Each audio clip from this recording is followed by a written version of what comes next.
Hey everybody, welcome back. Wendy Sellers here, the HR lady. We are here today with an amazing guest, Tahmina Watson. Hey Tahmina, how you doing? Hi, Wendy. Thank you so much for having me. I'm so honored.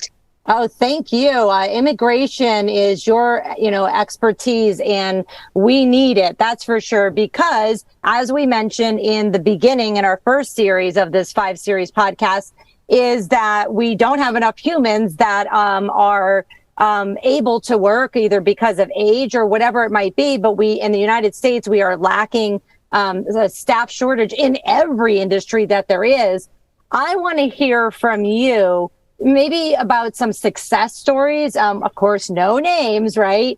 That you were able to make an amazing difference with the employer and the employee, and kumbaya, everybody's happy, and hopefully they're coming back to you saying, yes, help us more, get more immigrants in to work for us, because we cannot fill these positions with the Americans that are here already. So any success stories you want to share? Oh my gosh, the question becomes, which one do I share? But I'll share one of the recent ones. I live in Seattle, and Seattle, like San Francisco and some other big cities, have gone through a lot of turmoil where the downtown cities have been affected. Businesses have closed. Businesses have been affected with not having staff, so they're not open long enough. And it's a little scary to walk down the street, depending on which city you're in. Mm-hmm. But I have been saying that immigrants can revitalize our cities. And so recently, one of my clients had bought one of the businesses, a long-established 30-year-old business that has been serving the downtown Seattle community with coffee and ice cream and all sorts. And I remember taking my children when they were very small. But downtown Seattle, really needs help. And this client bought this business just recently, and it took a little while to get the business paperwork and all of that done. And we are so happy to say that that client's business that was about $1 million or just over, we got the case approved. It was an E2 visa, and we didn't get any questions. But the reason I share this one is this particular client had to go through various strategies of COVID lockdowns. Do we do this inside the US, outside the US? Do we buy it now? How do we close it? When is the deadline coming? There were so many competing priorities that we had to juggle. And this owner, a beloved person who was the seller in this situation, has really got a name for this particular business. So we needed to make sure the business sustainably grows once he takes over. So there are so many considerations, but we got that successful. And I love this business and this client because he's going to be hiring American workers to continue to grow this business. And it's an economic development strategy for businesses and cities that are suffering.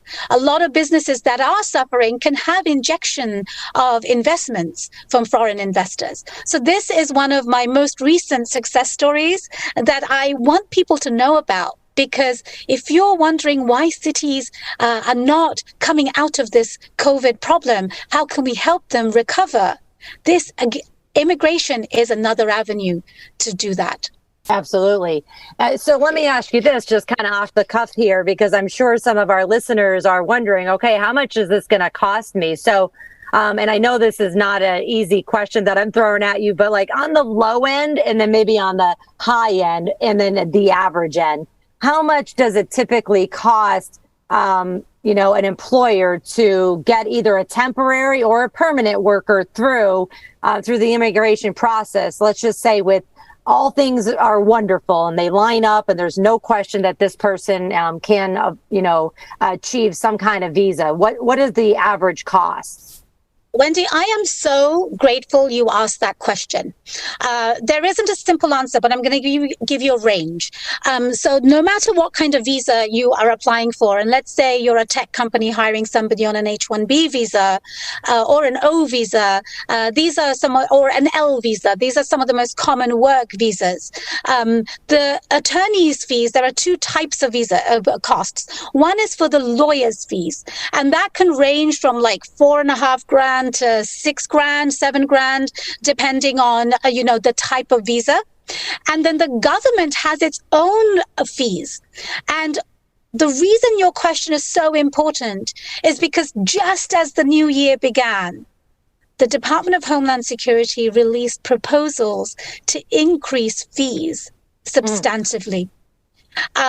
Currently, if you are filing an H-1B visa, the basic form, the I-129, which is the foundational form for any work visa, agricultural industry or the training visa or an H-1B or whatever, the I-129 fee currently is $460.